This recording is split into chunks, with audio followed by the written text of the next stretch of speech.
Petapa, yaitu tadi karena ketika dia di bawah pohon ini itu membawa energi positif, dia sirkulasi oksigennya itu 24 jam. Jadi kan kalau pohon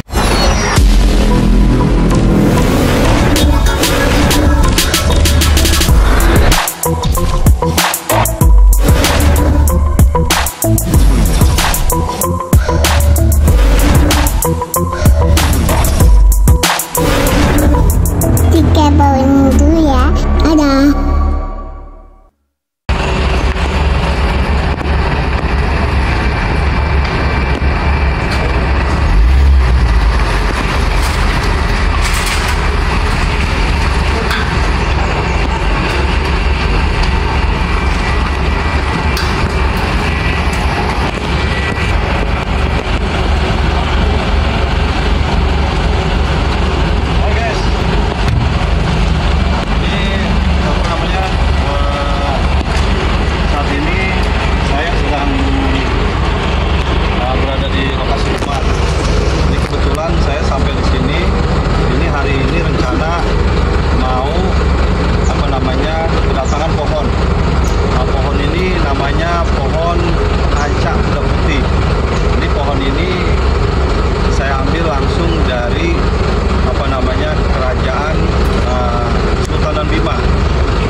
dirapikan.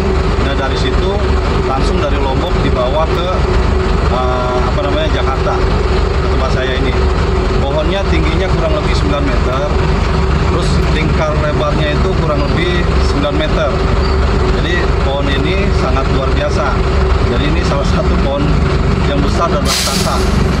Jadi ini adalah merupakan pohon yang memiliki banyak sekali manfaat atau memiliki estetika yang luar biasa sekali. Jadi pohon bodi ini atau pohon ancak kuda putih ini adalah pohon yang memiliki estetika keindahan yang luar biasa. Ini pohon raksasa, ada pokoknya gede banget pohon ini. Nah terus pohon ini manfaatnya juga, dia memiliki kadar oksigen 24 jam. Jadi pohon ini apabila ditaruh di rumah, di samping dia memang bentuknya sangat indah. Nah kedua juga pohon ini memiliki kadar oksigen 24 jam. Jadi pohon ancak ini, pohon istilahnya ancak kuda putih ini atau body white ya, body kuda putih ini, itu kalau seumpamakan ditaruh di rumah itu akan memberikan hawa atau energi positif. Kenapa saya bilang demikian? Dulu pohon ini sejarahnya artinya apa? Dipakai untuk banyak orang berteduh, atau dipakai untuk banyak orang bertafakur, atau juga banyak dipakai untuk petapa. Nah, kenapa dipakai untuk petapa? Yaitu tadi karena ketika dia di bawah pohon ini itu membawa energi positif, dia sirkulasi oksigennya itu 24 jam. Jadi kan kalau pohon kebanyakan kan kalau ini kan mengeluarkan karbon dioksida, tapi ini adalah pohon mengeluarkan oksigen 24 jam. Makanya pohon ini juga artinya menjadi pohon terbesar di Indonesia saat ini ya. Kalau nanti ada saingannya sih, saya rasa itu ada lagi yang lebih besar gitu. Tapi ini saat ini yang sangat luar biasa sekali. Pohon ini kebetulan saya angkat itu di harga 450 juta.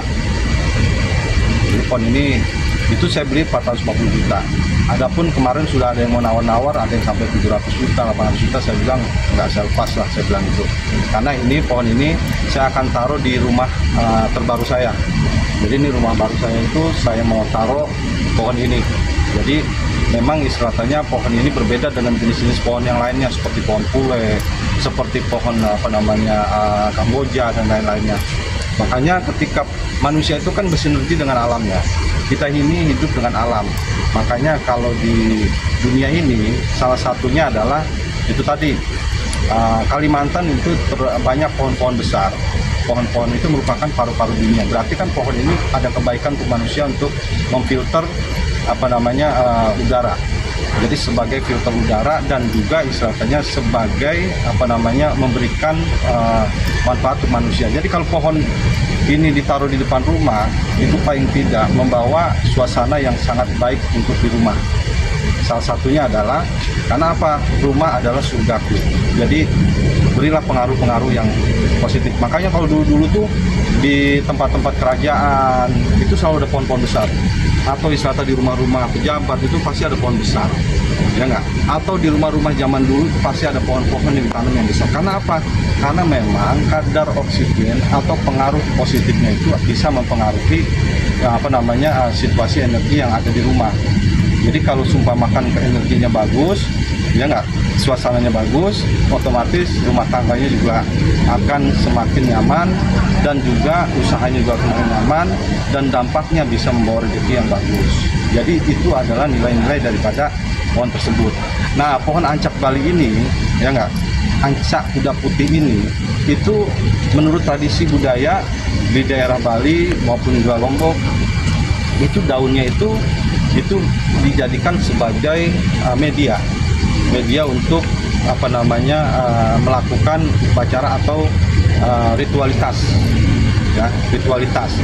Karena dipercaya bahwa daun dari kuda putih ini, ya nggak, ancak kuda putih ini atau body tree kuda putih ini itu dijadikan sembahyangan ketika itu dimediasi.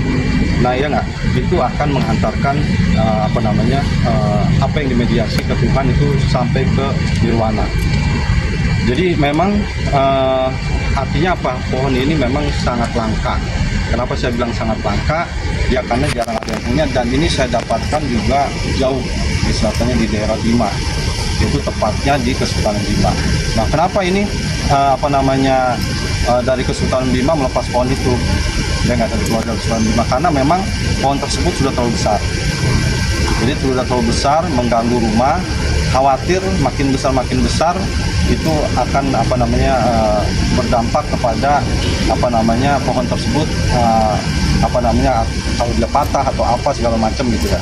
Jadi pohon tersebut akhirnya diangkat oleh teman saya dan akhirnya dirawat atau ditata rapi dan akhirnya menjadi pohon yang memang estetikanya luar biasa. Makanya kalau belum punya pohon ancak kuda putih, jangan bilang istilahnya rumahnya ada estetikanya atau baru punya pohon, itu biasa aja. Makanya ini pohon ini sangat luar biasa sekali. Ini pohon benar-benar raksasa. Ini diangkut oleh mobil kerennya aja. Ini kapasitasnya itu hampir 40 ton. Jadi kapasitas mobil kerennya ini hampir 40 ton, dan juga untuk pohonannya itu kurang lebih hampir 20 ton.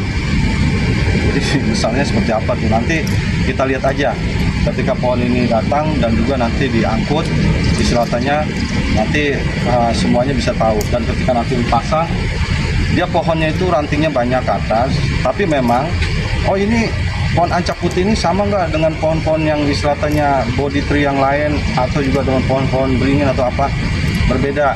Artinya apa?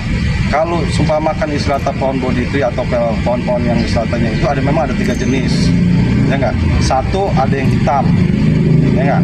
2 ada yang kuning, ya nggak? Ada yang merah, bukan kuning ya. 2 ada yang merah. Nah, yang ketiga ada yang putih. Ini yang putih lah yang disebut dengan ancak kuda putih atau body kuda putih. Makanya ini akan menjadi pohon-pohon yang istilahnya itu tadi yang saya bilang, karena banyak di daerah itu pohon-pohon tersebut tidak dirawat. Kenapa pohon-pohon besar di daerah itu tidak dirawat? Karena satu, ya enggak, pohon besar apabila ada di ladang itu menurut para petani itu tanamannya kurang subur. Makanya kalau dia tanam jagung atau apa, ya enggak, airnya kesedot ke situ semua, akhirnya banyak yang dibakarin. Pohon-pohon yang memiliki nilai estetika yang luar biasa. Nah, kalau makan yang kedua lagi, katanya kalau pohon besar itu ada pengaruh setannya, itu bohong. Itu makanya ada yang dibakar. Jadi pohon-pohon yang istilahnya di luar daerah itu, apabila ada pohon-pohon besar itu wajib saya merasa prihatin karena saya sudah ke sana. Jadi saya melihat pohon banyak dibakarin karena hal-hal tersebut, katanya istilahnya itu menyerap tanaman-tanaman. Ini kalau semakin banyak yang dibakar, maka pohon-pohon yang memiliki nilai estetika akan habis. Makanya ada istilahnya saya pohon-pohon tersebut saya selamatkan dan kemudian juga saya bawa kemari. Artinya apa? Justru di Jakarta ini saat ini ya enggak, itu sangat dibutuhkan untuk apa? Untuk penghijauan dan juga untuk apa? Untuk istilahnya mengatasi polusi udara ya. Jadi di Jakarta perlu penghijauan. Saat ini Jakarta sangat istilahnya banyak sekali mendatangkan pohon-pohon besar dari wilayah-wilayah timur untuk apa? Untuk penghijauan, untuk mengamankan atmosfer oksigen di Jakarta ini. Makanya kalau rumah ya nggak mau istilahnya rumah itu oksigennya bagus, energinya bagus, suasananya juga bagus, tanamlah pohon-pohon yang istilahnya di situ memiliki satu nilai estetika, kedua juga yang memiliki kadar oksigen yang bagus, yang keempat juga yang ketiganya lagi harganya coy. memang luar biasa harganya ini, ada yang bisa sampai 700 juta sampai 1 miliar pun ada. Loh, kenapa kok harganya bisa mahal seperti itu? Satu, memang pohonnya juga limited edition, sudah sulit dicari dan sangat langka sekali. Jadi kenapa pohon itu bisa mahal? Kedua, juga akomodasi yang kita bawa kemarin itu harus menyeberang laut sampai 2 lautan kita seberangi. Makanya itu istilahnya sangat akomodasi sangat luar biasa sekali. Jadi daripada di sana pohon dibakar-bakar, ya mendingan kita selamatkan, kita taruh di rumah, kita taruh di perumahan-perumahan atau kita taruh di perkantoran. Karena pohon ini juga ketika ditaruh di perkantoran itu dampaknya juga sangat positif. Artinya apa? Manusia itu yang utama adalah ketika manusia itu, kenapa kalau di barat ya, di kantor-kantor nih ya, kalau saya lihat di luar negeri di rumah, itu meja komputer, pasti di samping meja komputer itu ada pohon kecil, warnanya hijau. Nah, kenapa? Karena radiasi komputer kan sangat luar biasa tuh ke mata. Jadi warna hijau itu adalah untuk merefresh mata. Ya kan, untuk merefresh mata. Makanya dia ketika pegel matanya, di sampingnya ada komputer, ada pohon hijau, dia lihat langsung matanya segar. Nah, itu dari internal. Bagaimana kalau di eksternal kantornya, di luarnya, kalau ditanamin pohon-pohon yang besar yang hijau segala macam, ya enggak, pohon yang hijau itu untuk istilahnya merefresh mata. Ya enggak. Bagaimana kalau yang besar? Nah, yang besar penting. Kalau sudah ada pohon-pohon yang hijau yang kecil-kecil, ya enggak, tanam pohon yang besar. Pohon yang besar itu apa? Untuk istilahnya mensinergikan udara. Ya enggak. Jadi terkesan kalau ada pohon besar itu pasti adem. Ya enggak. Terkesan kalau ada pohon besar itu pasti bernapas lega. Makanya artinya apa? Paru-paru juga aman.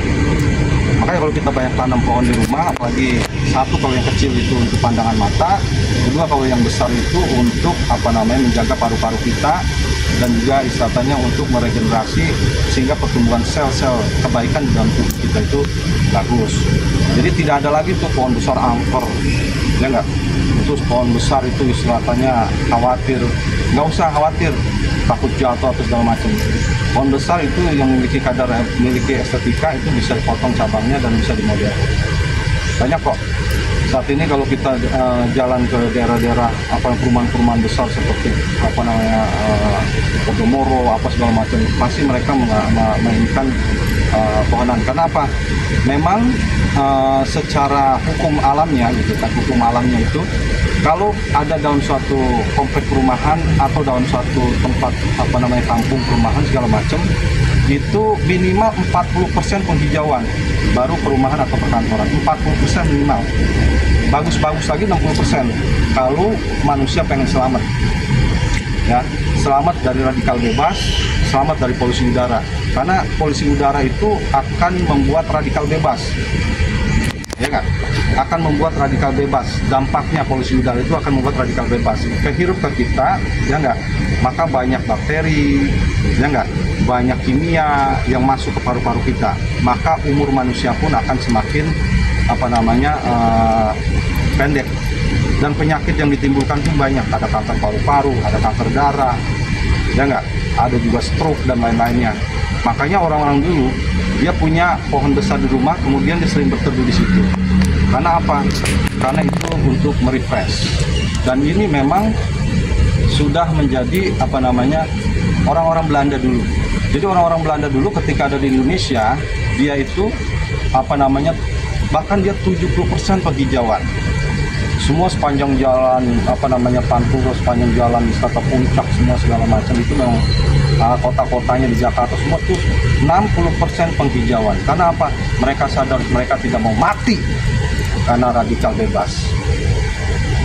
Ini adalah bicara tentang kelangsungan manusia hidup ke depan.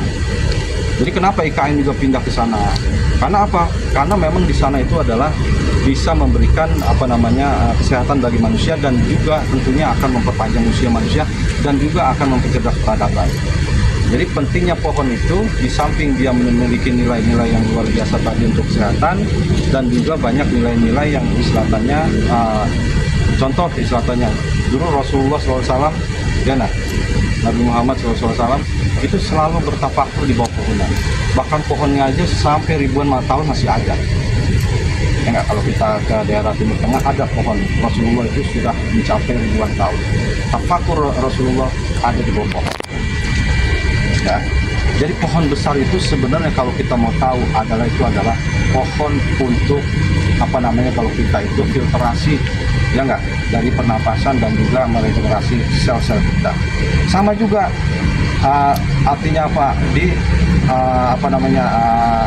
agama lain, misalkan di agama Buddha ada Brata Gautama atau Mahaguru segala macam, untuk mencapai kesempurnaannya dia bertafakur atau bertapa di bawah pohon yang pohon Bodhi ini. Jadi yang saya beli ini juga sama jenisnya dengan pohon Bodhi, cuman ini adalah Bodhi kuda putih. Nah ini pohon-pohon ini apabila istilahnya dia di situ melakukan duduk di situ, maka itu tadi yang dilakukan semua istilahnya Mahaguru atau apa yang di dalam agama Hindu, dia mencapai kesempurnaan kesehatan tubuhnya, mentalitasnya juga istilahnya beda dengan manusia yang lain yang mereka itu tidak melakukan itu. Makanya zaman sekarang nih masyarakat modern harus kita back to nature, harus kembali ke alam. Karena sifatnya apa?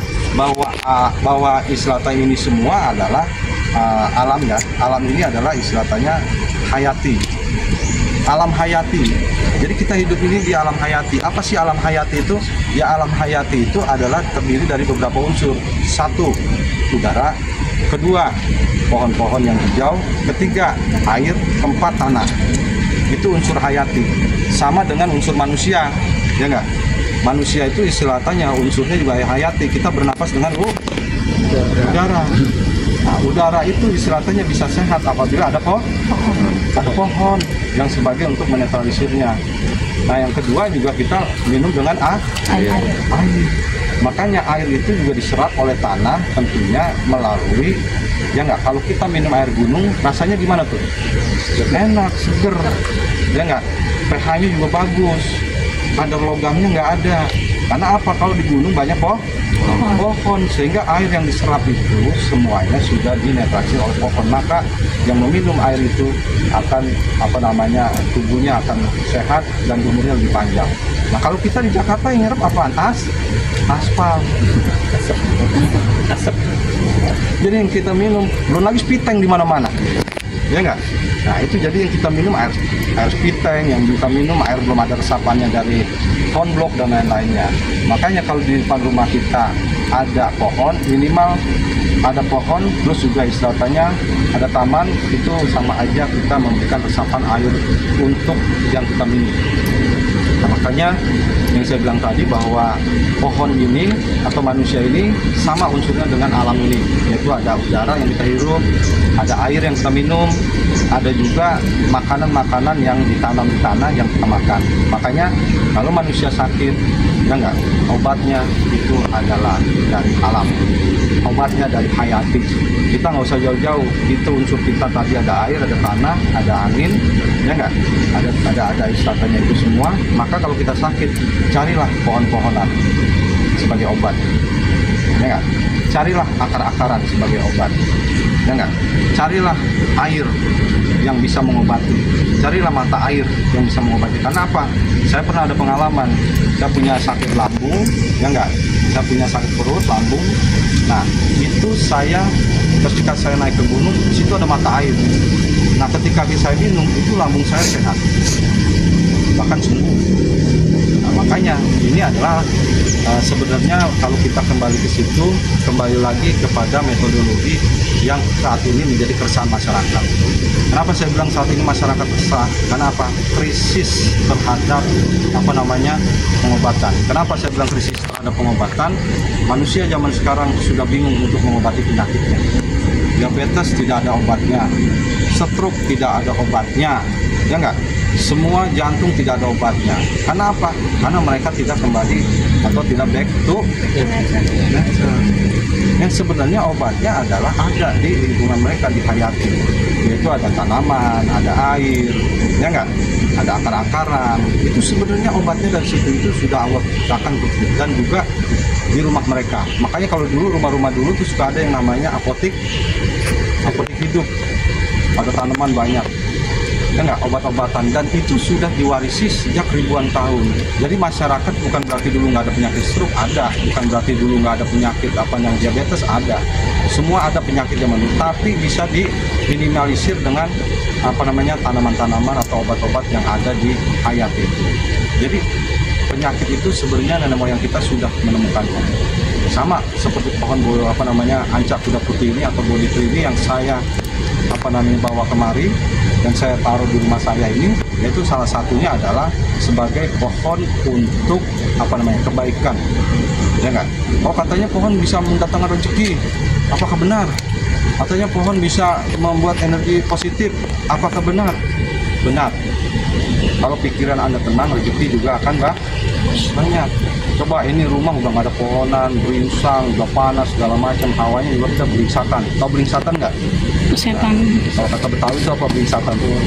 Pokoknya nggak, inilah panas hawanya, ribut mulu, ya nggak?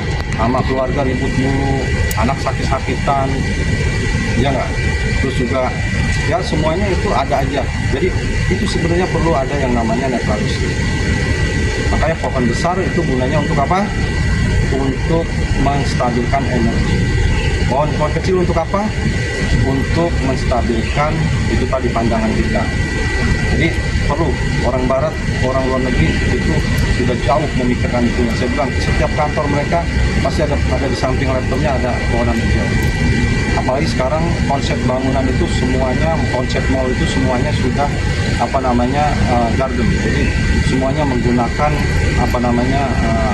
konsep-konsep tropis. Pohon-pohon masuk, dibuatlah halaman yang tempat-tempat untuk wisatanya nongkrong atau apa dengan tanaman-tanaman itu. Itu good. Karena apa? Itu tadi yang saya bilang, kembalilah ke situ maka kita akan selamat. Ya enggak? Jadi nextnya ini kita tunggu kedatangan pohon kita nih. Ini pohonnya luar biasa besar. Pokoknya Indonesia pengen tahu sejauh mana sih gedenya. Katanya terbesar di Indonesia, harganya sampai 450 juta. Ya nggak, dibawa dari dari Bima dibawa menyeberang laut, dibawa lagi ke Lombok, Lombok menyeberang laut, dibawa lagi ke. Jadi di pohon ini sudah hijrah kemana-mana nih, sampai hari ini di sini. Oh, ya, tanyain. Oke, next langsung kita prosesi untuk pengangkatan pohon yang akan kita tanam di sini. Oke guys, ya. Makasih. Saya mau ini. Soalnya mukanya masih putih. Di perjalanan dia nggak kena matahari dengan segala macam. Kayak mau putih nggak jadi begini. udah pernah gue semua. Mandi nggak sempet. Jadi nggak sempet mandi segala macam ya nggak. Pokoknya yang penting terima kasih banyak nih. Diantar pohonnya kemana. Nah, ini kita udah pohon ini katanya persiapan semua. Tinggal kita eksekusi, nanti rencana pohon ini kita akan ditarik, nanti kita taruh di bawah, langsung pelan-pelan estafet kita masukkan ke sana. Jadi yang dibilang pohon kuda putih, pohon kuda putih, mana sih pohon ancak kuda putih? Nah, ini kan ini panjangnya kurang lebih 8 meter, ya 8 meter. pohon ini? Kalau umurnya itu pohon ini udah kisaran ratusan tahun. Jadi umurnya ini udah ratusan tahun. Hah? Udah 10 ya. Operatornya mana Pak? Yang Siapa sih? Andre itu Tanisi. Tanisi. Oh, Tanisi. Ya pulang tadi. Ya. Dimasuk ancam putih ini ya body tree, bodinya agak putih-putih gitu ya, batangnya ya. Ini ancak putih ini kulitnya dia putih, terus juga memang istilahnya teksturnya dia halus. Beda ya, kalau pohon beringin itu kan dia itu ini apa namanya hitam, dan juga banyak akar terbangnya. Kalau ini nggak ada akar terbang. Nah terus kalau yang apa namanya ini yang merah juga sama, dia jenisnya seperti beringin. Kalau ini dia putih. Saya sebutnya dengan apa namanya ancak kuda putih atau bodi kuda putih. Jadi lumayan memang ini pohon ini sebenarnya juga banyak yang mau, cuma itu tadi karena rezekinya sama saya, jadi pohon ini bisa ada di sini sampai ke Tangerang ini, ke rumah saya. Pak, pendapat Bapak sendiri terkait dengan pohon besar ini lebih identik dengan hal-hal mistik, terus udah gitu sarangnya demit. Ya, kalau ada yang bilang kalau pohon besar ini dia itu mistis, sarangnya demit, apa segala macam, itu sebenarnya nggak begitu. Kenapa demikian? Kalau banyak masyarakat bilang itu sarangnya demit atau segala macam, karena ini ya, karena manusia itu sifatnya itu apa namanya terhadap hal-hal yang besar itu masih belum terbiasa. Ya enggak, dan lagi juga memang pohon ini punya energitas yang luar biasa. Jadi ketika dekat pohon ini pasti kita akan merasakan suatu hal yang apa namanya yang nyaman di tubuh kita. Cuman rasa kenyamanan itu takut dengan tingginya. Nah itu tadi kenapa istilahnya dulu itu dibilang pohon demit segala macam, karena dulu orang-orang tua kita dulu untuk menjaga pohon itu dengan cara seperti itu. Supaya apa? Pohonnya tidak diganggu, supaya pohonnya tidak ditebang, gitu kan? Karena siapa yang kalau kita tanam pohon, siapa yang wajib yang menjaga? Kan nggak ada. Apa ada siapa yang jagain pohon itu? Nggak ada kan? Siapa? Ya, jadi di cara menjaganya itu orang tua dulu bilang ini ada demitnya, ini ada setannya. Gitu. Sama aja dengan kita kalau duduk di pintu, ya nggak? Awas, nanti bisulan. Padahal apa bisul? Apa pengaruhnya bisul dengan Duduk di bantal. dengan bantal, bikin bantal. Jadi yang saya bilang tadi bahwa intinya apa? Kalau zaman dulu kan bilang gini, zaman dulu pohon pada bisa bicara. Itu kan kalau ada pertanyaan, benarkah pohon bisa bicara dengan manusia? Saya bilang bisa, bahkan 100% bisa. Tapi analoginya bukan dia, pohon ini nggak menggunakan mulut, tapi menggunakan naluri. Jadi manusia punya naluri, pohon punya naluri. Makanya kita ini jangan apatis. Kita jangan apatis, artinya apa? Cobalah kita menyatu dengan alam. Cobalah kita dekat dengan alam. Cobalah pohon ini kita pergauli. Ya kan? Artinya apa istilahnya? Ketika istilah kita dekat dengan pohon ini, maka yang terjadi adalah naluri kita berbicara di sini. Dan pohon ini juga akan berbicara nalurinya kepada kita. Jadi kita jangan apatis merasa hidup kita ini dunia hanya kita seorang. Karena padahal banyak yang memberikan manfaat. Salah satunya tadi untuk kesehatan kita. Bayangkan di Jakarta itu banyak pohon-pohon yang ditanam karena apa? Karena sudah mulai khawatir. Karena sekarang tingkat penyakit itu pernapasan ispa luar biasa ini. Di Jakarta ini penyakit ispa itu sudah sampai 40%. Setiap hari ada orang kena ispa dan setiap hari ada orang meninggal karena penyakit pernapasan yang diakibatkan oleh radikal bebas tadi, polusi udara, sehingga akhirnya apa? Terjadilah kanker paru, terjadilah TBC dan lain-lain. Ini yang saya bilang saat ini Indonesia saat ini darurat, ya nggak? Darurat tentang masalah apa namanya penyakit pernapasan. Ya, jadi darurat penyakit pernapasan dan itu obatnya susah. Makanya kalau orang punya penyakit yang seperti itu, cobalah lari ke banyak pohonnya atau lari mengasingkan diri ke puncak atau kemana yang kadar oksigennya juga masih bagus. Sekarang kalau kita ukur kadar oksigen Jakarta, kita ukur kadar oksigen yang ada di Tangerang ini, yaitu Terus tadi yang saya bilang tadi kadar oksigennya malah lebih tinggi, ya nggak? Istilahnya polusinya ketimbang udara segarnya. Makanya saya di Jakarta itu ditanam pohon itu untuk itu sebenarnya. Jadi artinya apa? Merasa pohon itu sangat bagus dan merasa pohon itu sangat penting. Pak, ini juga agak lain nih Pak, di saat orang-orang kaya seperti Bapak ini kan belinya pohon dengan harga yang wow banget 450 juta. Nah ini kan banyak yang flexing, kenapa sih Pak harus menggelontorkan uang sebanyak itu? Oh ya, gini ya, ada yang disebut dengan pencinta pohon, ada yang disebut dengan penghobi pohon, ada yang disebut dengan istilahnya pohon itu cuma sekedar biasa saja. Jadi pencinta, penghobi itu tingkatannya beda. Kalau dia pencinta pohon, artinya apa? Dia seperti penjaga lingkungan hidup. Ya kan? Seperti saya nih, saya termasuk juga pencinta pohon. Saya menjaga lingkungan hidup. Makanya saya bilang tadi, saya menemukan pohon yang sudah terbakar di jalanan. Seperti yang pohon bambu tadi, saya menemukan digigit ulat, itu saya ambil, kemudian saya bawa ke rumah, dan kemudian saya rawatin dan ada pohonnya. Itu sampai nangis saya, pohon itu ketika berdiri, ulatnya itu berjalan-jalan, ya enggak? Dan pohon itu sudah teriak-teriak. Saya lagi jalan di daerah Rawang. Saya turun dari mobil, saya tanya ini siapa yang punya, saya bayar, saya bawa ke rumah, saya rawatin. Itu karena apa yang saya bilang tadi, pencinta pohon. Itu, dan tidak lama lagi ada pohon juga istilahnya dari Sumbawa yang saya akan bawa kemari, pohon itu terbakar habis. Udah tinggal 40% lah itu. Insya Allah saya akan bawa kemari, saya rawatin. Jadi bukan seperti saya beli pohon ratusan juta segala macam untuk flexing atau apa, ya enggak. Ya karena di samping saya pencinta pohon, saya juga penghobi pohon. Jadi kalau istilahnya pohon ini bisa harganya bisa sampai segitu, ya karena memang pohon tersebut sudah memiliki nilai-nilai unsur yang layak untuk dibeli dengan harga tinggi. Satu, kelangkaan; kedua, nilai estetikanya; ketiga, pohon ini juga memiliki ornamen yang bagus. Makanya wajib manusia menghargai tentang keindahan. Keindahan itu tidak murah. Karena apa? Itu proses alami dan itu proses yang memang disatunya Allah berikan untuk manusia untuk bisa dinikmati. Beda dengan pohon yang tidak indah. Artinya tidak semua pohon indah, tapi yang memiliki dimensi yang syarat akan yang memiliki nilai yang tinggi adalah